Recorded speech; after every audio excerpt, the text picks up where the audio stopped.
When Boris Johnson came out and, quote, got Brexit done, he didn't really get Brexit done.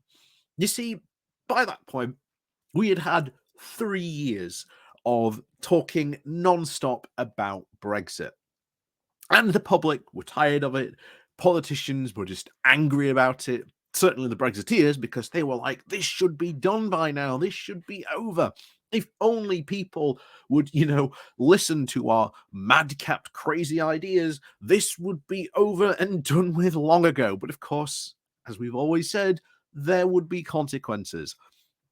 And with something as big as Brexit, something that everyone was saying at the time, going back to 2016, would be the single biggest piece of legislative and law change since the end of the Second World War.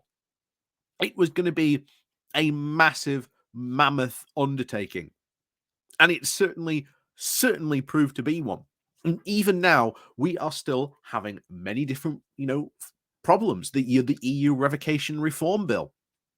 Theresa Coffey was in a committee meeting yesterday saying how she wanted to love to get rid of all these environmental laws and protections. But as we've said before, some of these laws, then EU laws, it's hard to tell which one's the British law and which one's the EU law. And if you take away that EU law, sometimes those laws have been built upon by British law and British regulations. So if you take that EU part away, you blow a massive hole in the law. So that's certainly one problem, but it's not the only potential problem that Rishi Sunak and the Conservatives and potentially whoever may else take over from him, because like I say, any one of these problems, if he doesn't handle it well, the Brexiteers are going to come after him. They're going to go after him and they're going to replace him. We've already seen how they think that Jeremy Hunt was the one responsible for this just suggestion that Britain might be going after a Swiss-style deal with the EU. So there's already movements by the Brexiteers, and we've seen sort of some of the consequences, as we talked about recently, about those actions and what the actions they've taken, and the fact that they no longer trust Sunak or Jeremy Hunt with anything to do with Brexit. Even Steve Baker now wants to try and completely renegotiate Brexit from the ground up, which we have said would be stupid, because even the EU does not want to reopen that bag of worms again. Then, of course, we open it with what? We don't. The stance that we were then to now, if we want to reopen it, hasn't exactly changed. But those are, shall we say, other problems for another day to potentially talk about, because there are 3 other big headaches for Rishi Sunak to try and deal with. And today we're going to go and have a look at a think tank, indeed the Institute for Government. That's the one. They've done a very good sort of piece on this, saying like these are the 3 big points of Brexit that Rishi Sunak has to try and deal with.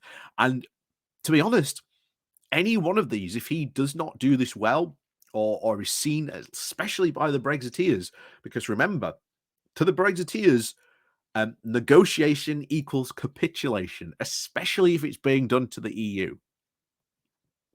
So yeah, let's go diving into this. But before we do, please do remember to hit that like, share, and subscribe button. And of course, down below there are links to my Patreon page and a rotation link called Buy Me Coffee, where you can buy me coffee. And as always, thank you very much to all those people who do help and support the channel that way. So let's see what the Institute for Government had to make of this. So, like I say, this comes from, again, the Institute for Government with the title of Rishi Sunak's 3 Brexit Headaches. It was never clear whether Johnson's Get Brexit Done coalition that delivered his majority in 2019 was more motivated by Brexit and the benefits that they expected to flow from it, or the done promise, as the nation wearied of 3.5 years of politics being dominated by the B word. The bad news for the Prime Minister is that nearly 3 years after the UK left the EU institutions and 2 years after concluding the Trade and Cooperation Agreement, Brexit and its fallout are still very alive. In its brief time in office, Rishi Sunak has built and improved at least the mood music with European leaders. That was probably the most notable achievement of Liz Truss's brief tenure. His trip to COP26 was notable for the chummy chats with Ursula von der Leyen and Emmanuel Macron. And later in the week, he found time to be the first Conservative Prime Minister to attend the British-Irish Council and contact not just with Nicola Sturgeon and virtually Mark Dreyford, but also with the Irish. Let's see if we can get it right this time right. Taoiseach Michael Martin. Hopefully, I pronounced that right. But what is unclear is whether these improved vibes abroad turn into concrete changes which can ease the UK-EU tensions.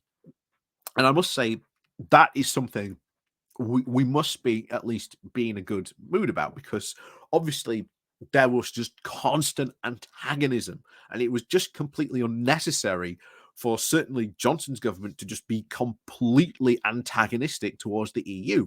Of course, it made good in the papers, but in reality, it wasn't good politics, and it certainly was not good foreign policy. But the fact that Sunak has, as was said, improved the mood music, and we've talked about this before, is a good thing. It's a step in the right direction. So here's his first headache, though. Headache 1. How to land a solution to the Northern Ireland Protocol and survive. This is easily the biggest one, because you'll notice at the end, and survive, because if Sunak does something that the ERG do not like, they will get rid of him. They will absolutely get rid of him. So, on to what they had to say about this. So, the Northern Ireland Secretary of State, Chris Heaton-Harris, pulled back from his commitment to call an early elections to Stormont, and will need to legislate to try and get out of his legal duty to do so. He claimed that this was to give the negotiations more time, and various EU voices are suggesting that the two sides are close, but with the added hint that the gap can be closed if the UK just moves a bit more. And I am glad that these negotiations at this time do still seem to be going on. So that is good. So let's at least, credit where credit's due. There is good progress being made in those negotiations still at the moment. But we'll continue. So if this were just a technical chat about custom agreements or regulatory checks, there is undoubtedly a deal to be done. Quite where the landing zone is would depend on the levels of trust and the EU's tolerance for risk and view of the likelihood that the UK will significantly diverge from EU standards over time. That is the sort of deal a technocrat like Sunak would enjoy getting properly stuck into. The problem is that his predecessor and his party have let the protocol debate escalate well beyond technicalities. The proposition is that the UK set out at the time in the white paper of summer 2021, and the measures and promises in the Northern Ireland Protocol Bill are not tweaks to make the protocol bill work better, but represent a wholesale ripping up and rewrite of the rules.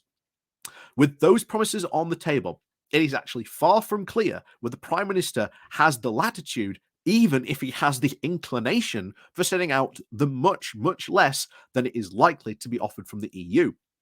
Steve Baker warned that the ERG would be prepared to, quote, implode the government and over this sellout. Mark Francois also claimed that Rishi Sunak had promised to ram the protocol bill home, using the Parliament's Act to even see off the Lords if necessary. The DUP are also still impatient over the maximalist demands.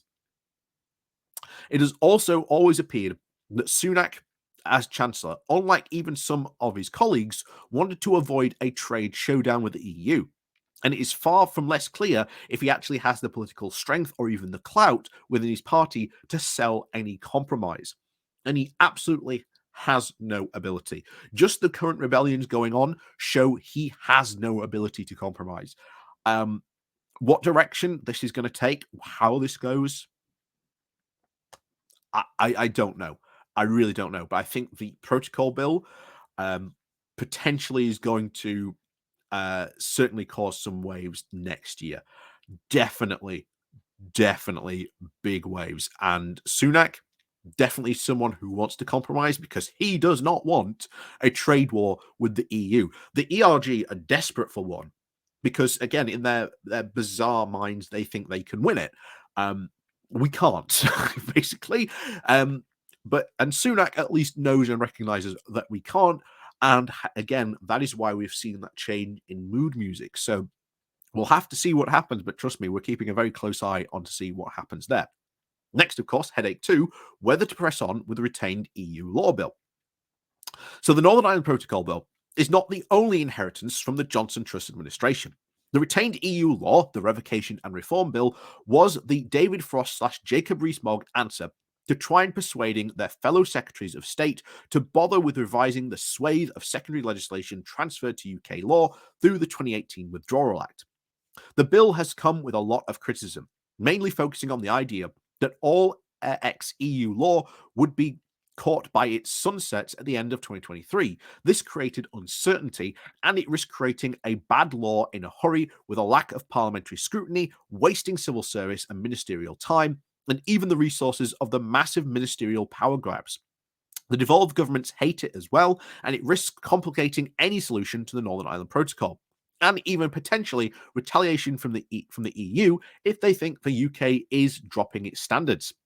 But it is moving on, and all indications do suggest that Sunak would make yet another U-turn on this if he tried to double down on the leadership contest, not least because of the government recently found an extra 1,400 EU laws down the back of the sofa, increasing the workload of his already mammoth undertaking by over a third. His business secretary has just announced yet another delay in the burn spit of divergence, the introduction of the UK CA mark to replace the EU's CE mark in order to cut costs for businesses and remove potential disruption. But that would again mean taking on the party who's again rode in behind Liz Truss and blame him, not her, for a rapid downfall. So already there is talk of potential problems with deregulation, how this affects. And again, we've already said the Conservative Party massively split over what regulation it would want. You've got sort of the free market fundamentalists who want absolutely no regulation versus the other side of the party who understand, yeah, this is why we need regulation. Regulation is quite important. This is why we need it. So those two sides are going to go to war absolutely over this. It's just a question of whether he presses on with it. I mean, it's already been amended already quite heavily, but it's whether or not Sunak decides to drop this or not. And again, this is something that we are keeping an eye on because this is going to cause huge, huge problems. As we said in other videos, this has the potential to blow huge holes in British laws. And it's just shocking that the fact that he would sort of allow this to happen. But then again, this is the desperation from people like, again, David Frost and Jacob Rees-Mogg. But, and of course, the final one. What to do with post-Brexit immigration. So, there is an argument going on between Brexit supporters about whether the vote was a vote to simply control the borders, or was it also a vote to reduce the flow of migrants? Post-Brexit, the numbers of migrants coming to the UK is still high, well above David Cameron's tens of thousands, but also different. The new system has, quote, liberalised the non-EU immigration, but has clamped down on low-skilled immigration at the cost to the sectors that had grown dependent on it. And as a reflect in the commitments by Lord Wolferson, who said that this was not the Brexit he had envisaged. The row about immigration policy was also triggered for Suella Braverman's resignation from Liz Truss's cabinet. She wants a very restrictive approach, and the growthers wanted a policy that would allow the OBR to base its forecasts on the assumption that the high numbers would continue, and the replacement of Liz Truss and Kersey Kutang by Rishi Sunak and Jeremy Hunt has not made this argument go away. All these battles are about defining what Brexit means in practice. The referendum was fought without even answering that question, and Rishi Sunak now needs to decide whether to face down his party and put the immediate needs of the economy above Brexit purism. And that is the key. That is what is going on here. This is a battle to fight and decide what what Brexit even means in some cases, like the immigration one. Is it just to control borders, or is it to have a really, tough and strict system? Those answers were never asked really at the referendum. It was just, oh, it was, take back control. Take back control of what? What does it mean? We always said this question: what do these slogans mean? You can't keep on just throwing out a slogan, because eventually you need concrete detail. You need what goes in your bill. You need what goes in your policy, and what does that policy do and have a knock-on effect to the economy. If you do not have answers to those, this creates huge problems. And for someone like Sunak, who, bear in mind, is at least a realist and is at least tempting to try and tiptoe slowly but surely back towards reality politics. And again, credit where credit's due.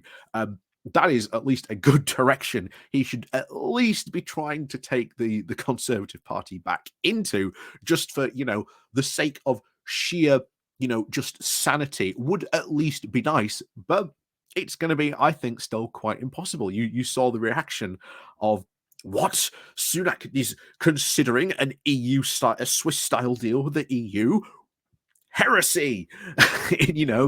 And the Inquisition is still out there hunting for those heretics that are lurking beneath the benches in Westminster. But that's it. And all these three problems, all these three, depending on what Sunak does, how he deals with them, could end his premiership. Like, the fallout of what he decides to do could end his premiership. He may not survive if he decides to take on his party, but that's where he is. He has to actually take on his party. Someone at some point, whether it be Rishi Sunak or it could be someone else, has to stand up to all these, Brexit purists and just lay down the law, lay down the realism, lay down the simple, pure economic truth. We are the UK, and our future lies with Europe. Like it or not, that is the case. Every move we take away damages our economy. And if you want a strong economy, as you always love to claim that the UK is such a wonderful, strong economy, well, guess what? We've got to do deals with the EU. We've got to seek closer alignment. And once you get that, you've then got to start asking the question, if we are already so closely aligned, then why bother being on the outside? We might as well be on the inside. Then at least we can have an influence in the EU like we used to. It was the big three for a reason. It was the UK, France, and Germany. And Brexiteers love to say that we had no influence, but we did. And now we don't. And of course, that's going to have huge economic consequences, which we were always saying there would be huge economic consequences to it. And slowly but surely, people are starting to realize, because why? The promises that the Brexiteers made were that the economic benefits would come thick and fast.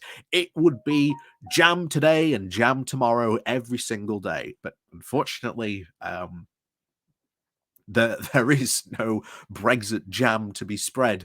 And any possible benefit that there could be is spread so evenly thin, it's not even recognizable as jam. So, yeah, that's certainly the situation. Like I say, any of these three possibilities could take Sunak out like that.